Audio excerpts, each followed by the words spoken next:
สวัสดีจ้าสวัสดีจ้าทุกคนทักทายจากฝั่งอเมริกาเนาะจ้าเอ่มข้อยเฮ็ดน้ำยาขนมจีนนะน้ำยาขนมจีนปลานิ่นจ้ะทุกคนปลานิ่นที่แบบเฮาซื้อในห้างอะนะมันแบบว่าเขาเจ้าแบบแล่มาแล้วจั่งซี้นะเป็นเนื้อเฮาก็เอามาต้มใส่เครื่องสมุนไพรเพิ่มอย่างเช่นอิหยังนะใบบักกูดขิงข่าตะไคร้เนาะทุกคนข้อยก็มาเฮ็ดเพิ่มอะนะใส่เพิ่ม แล้วก็มีแบบพริกแกงแบบสำเร็จรูปที่ซื้อมาจากร้านเอเชียเนาะเฮ็ดกินน่ะนะเราสิใส่แบบเนื้อปลาหลายปานใดก็ได้แบบว่าเราสิเฮ็ดแบบข้นๆก็ได้เนาะเราเฮ็ดกินเองลูกชิ้นข้อยก็ใส่แบบเป็นถุงเดะถุงหนึ่งก็ประมาณสัก15ก้อนมั้งข้อยก็ใส่ไปเบิดจ้ะทุกคนเฮ็ดเทื่อหนึ่งอะได้กินได้กินแบบ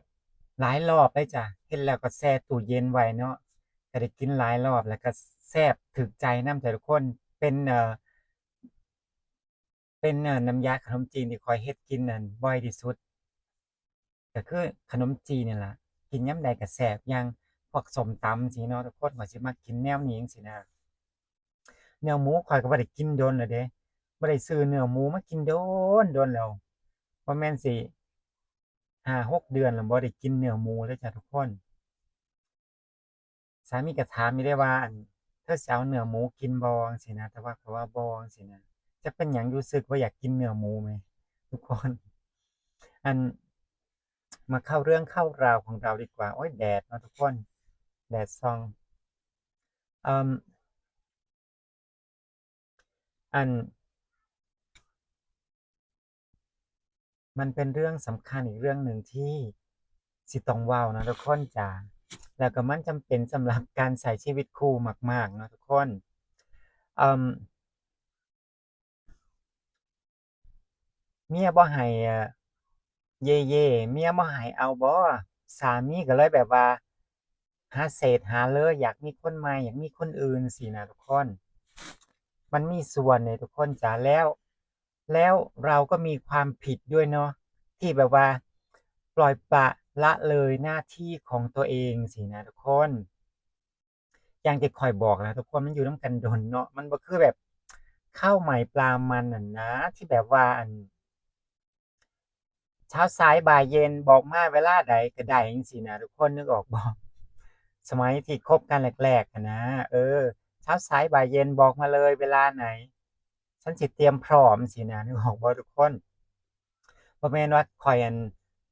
ลามกทะลึ่งจั่งใดเด้อทุกคนแต่ว่าเนี่ยมันเป็นสิ่งอย่างหนึ่งที่สำคัญสำหรับการใช้ชีวิตคู่เนาะอันบ่แม่นว่าเราแข่งกีฬาเดะทุกคนสิมีทดเวลาบาดเจ็บเนาะทุกคนเนี่ยมันชีวิตจริงชีวิตคู่จังซี้นะมันบ่ได้มีเวลา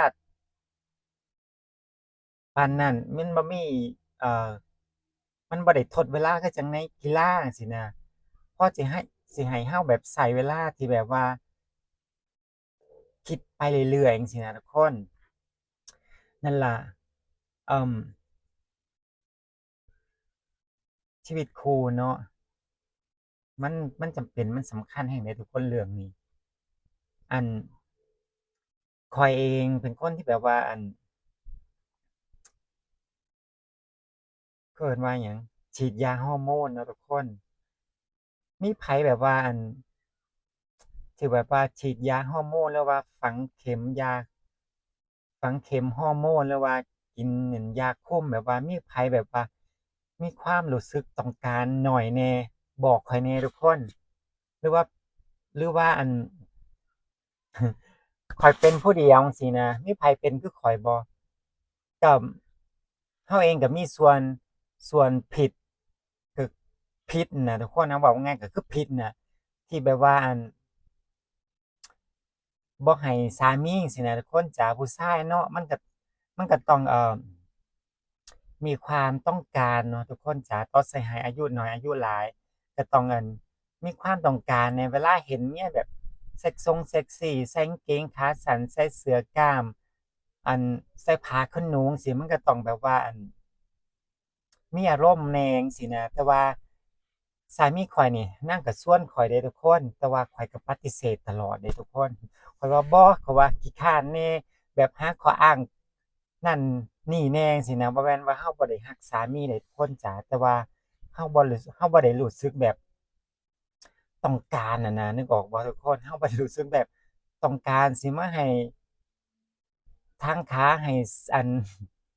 สามีเอาโดยที่เราบ่ได้รู้สึกหยังมันก็บ่ได้มีอารมณ์ร่วมทั้งสองฝ่ายเนาะทุกคนจ๋าขอโทษถ้าข้อยแบบว่าเว้าอิหยังแบบลึกเกินไปบางคนสิอาจสิรับบ่ได้เนาะแต่ว่าเราก็อายุหลายแล้วบ่แม่นอายุน้อยๆเนาะทุกคนหวังว่าจะเข้าใจที่ข้อยพยายามสิบอกทุกคนเนาะนั่นล่ะ อาจจะเป็นเพราะเหตุผลหนึ่งเหตุผลนี้ก็ได้ที่เราแบบว่าบ่ได้ให้สามีอย่างอื่นเราก็แบบว่าเฮ็ดให้เบิดพวกแนวกินแนวอยากทำความสะองสะอาดบ้านแต่ว่าเอ่อมีอย่างเดียวที่ข้อยบ่ได้ให้สามีน่ะทุกคนก็คือเรื่องเย่ๆนี่แหละทุกคนจ๋าเว้าภาษาบ้านเราก็คือเอากันเนาะเอากันบางคนสิบางคนก็อาจสิบ่เข้าใจภาษาวัยรุ่นเย่ๆเนาะทุกคนนั่นล่ะ มันก็เลยอาจเป็นเรื่องหนึ่งที่ทำให้สามีเฮาเนี่ยมองหาคนอื่นหาเศษหาเลยหาสิ่งแบบว่ามาทดแทนความต้องการตรงนี้สินะทุกคนนั่นละตอนข่อยกลับไทยข่อยก็เจออันเรื่องราวแบบนี้ทุกคนจ๋าแต่ว่าเฮากันอดคิดบ่ได้จังซี้นะนึกออกบ่เราก็อดคิดไม่ได้จังซี้นะ สามีก็บ่ได้เป็นคนดี100%แล้วก็บ่ได้เป็นคนชั่ว100%สินะแต่เราก็บ่อยากไปแบบจำกัดเขามากจั่งซี้นะทุกคนนึกออกบ่เข้าใจอยู่ว่าเราแต่งงานกันสินะแต่ว่าลางเทื่อเราก็ให้ความสุขเพิ่นบ่ได้จั่งซี้นะมันก็ต้องแน่นอนว่าเขาก็ต้องมองหาสิ่งที่มาทดแทนความสุขตรงส่วนนี้ของเขาเนาะที่ขาดหายไปจังซี้นะที่เราบ่สามารถให้เพิ่นได้จังซี้นะแม่นอยู่สมัยก่อนคบกันแรกๆจังซี้นะทุกคนว่าแต่ขอมาเมียก็จัดให้จังซี้นะทุกคนชาวเข้าใจบ่ว่าแต่ขอมาเมียก็จัดให้จังซี้นะคบกันแรกๆเขาไม่ปาวมันเนี่ยอย่างที่เขาบอกเนาะแต่ว่าทุกมื้อนี่ก็คือแบบอืม เขาเอิ้นว่าหยังล่ะทุกคนตายด้านจั่งซี้นะทุกคนตายด้านแบบบ่มีความรู้สึกจั่งซี้นะอาจจะเป็นเพราะว่าข้อยนั่นเทกฮอร์โมนหลายเกินไปเนาะเทิงแบบเทิงกินเทิงฉีดจั่งซี้นะหมอเพิ่นก็บอกอยู่ว่าอั่นถ้าเทกฮอร์โมนหรือว่ากินหรือว่าฉีดนี่ความต้องการมันก็สิลดลงไปจั่งซี้จนแบบบ่รู้สึกจั่งซี้นะทุกคนซึ่งข้อยเนี่ย เป็นแบบนั้นสินะทุกคนจ๋าเออช่วงกลับไทยวังหันนี่ข้อยก็เลยแบบแบบเราก็คิดอยู่เดะทุกคนจ๋าเราก็รักสามีเราเนาะเราก็บ่อยากให้สามีเราไปมีคนอื่นแต่ว่าเราก็บ่สามารถให้สามีได้ข้อยอาจจะคิดมากไปเองสามีอาจจะบ่ได้เฮ็ดแบบนั้นก็ได้จังซี้นะทุกคนจ๋าบ่ได้เฮ็ดแบบที่เราคิดก็ได้จังซี้นะถึงแม้ว่า แต่ว่ามันก็ไว้ใจบ่ได้เนาะทุกคนเพราะว่ามันแยกกันเนาะมันแยกกันเป็นอาทิตย์จั่งซี้นะมีแต่อั่นส่งข้อความคุยกันน่ะมันแบบเราก็ต้องระแวงแหน่จักหน่อยเพราะว่าเราเป็นเมียเนาะผู้ชายอะพอมันมีอะไรมายั่วยุแหน่จักหน่อยแล้วก็บวกกับความต้องการที่เมียบ่ได้ให้จั่งซี้นะทุกคนมันก็เผลอใจกันบ้างจั่งซี้นะทุกคนแต่ว่าเราก็พยายามแบบคิดบวกจั่งซี้นะทุกคนนึกออกบ่ ข้อยเอาเว้าตรงๆเลยทุกคนบ่ได้มีหยังกับสามีเนี่ยมา2 ปีเลยทุกคน2 ปีอะบ่ได้มีหยังกันกับสามีเลยมันโดนมีไผแบบเกินกว่านี้บ่ทุกคนมาคุยกันแหน่หรือว่าเป็นแต่ข้อยบ่จั่งซี้นะทุกคนถามว่ามีหยอกมีล้อกันบ่ก็มีสามีก็ชวนอยู่เดะไปเฮาเพิ่นว่า ไปเฮาไปเอากันเถาะเว้าตรงๆเนาะภาษาบ้านเฮาเนาะไปเฮาไปเอากันเถาะจั่งซี้นะข้อยกันข้อยบอกว่าบ่ข้อยว่าบอกภาษาอีสานว่าโอ๊ยเมื่อยแหน่หนาวแหน่จั่งซี้นะร้อนแหน่จั่งซี้นะทุกคนพยายามแบบปฏิเสธจั่งซี้นะทุกคนข้อยก็ ข้อยก็ข้อยก็อันเข้าใจสามีเลยเนาะเพราะแบบเพราะเฮาเพราะเขาอยากแบบอยากมีจังซี้นะทุกคนแต่ว่าเฮานั่นตายด้านจังซี้นะทุกคนก็จักสิเฮ็ดจั่งใดเนาะทุกคนหรือว่าข้อยสิอั่นเซาเทกฮอร์โมนดีบ่แต่ว่ามันก็บ่แม่นผลดีเนาะเฮาแบบเฮาก็อยากสวยอยากงามซี้นะว่าทุกคนเข้าใจบ่เนาะถ้าเฮาแบบว่าอั่น บ่ได้เทกฮอร์โมนมันก็สิเป็นอีกแบบหนึ่งสินะทุกคนแต่ว่าถ้าเราเทกฮอร์โมนมันก็สิเป็นอีกอย่างหนึ่งสินะซึ่งมันก็มีผลเสียแล้วก็มีผลได้จังซี้นะทุกคนนึกออกบ่ผลได้คือรูปลักษณ์เราก็สิแบบคือผู้หญิงผลเสียก็คือแบบความต้องการเรามันบ่มีมันลดลงจังซี้นะข้อยก็ สิเฮ็ดจั่งใดดีจังซี้นะทุกคนนึกออกบ่ลิโตนสามีก็ลิโตนเดะแต่ว่าเฮาก็บ่อยากได้เฮาก็บ่อยากมีจังซี้นะนึกออกบ่สิให้แบบว่ากล้ำกลืนฝืนทนให้สามีไปโดยที่เฮาบ่มีความสุขมันก็บ่มีความสุขอีกนึกออกบ่ทุกคนมันก็ลำบากใจอยู่เดะ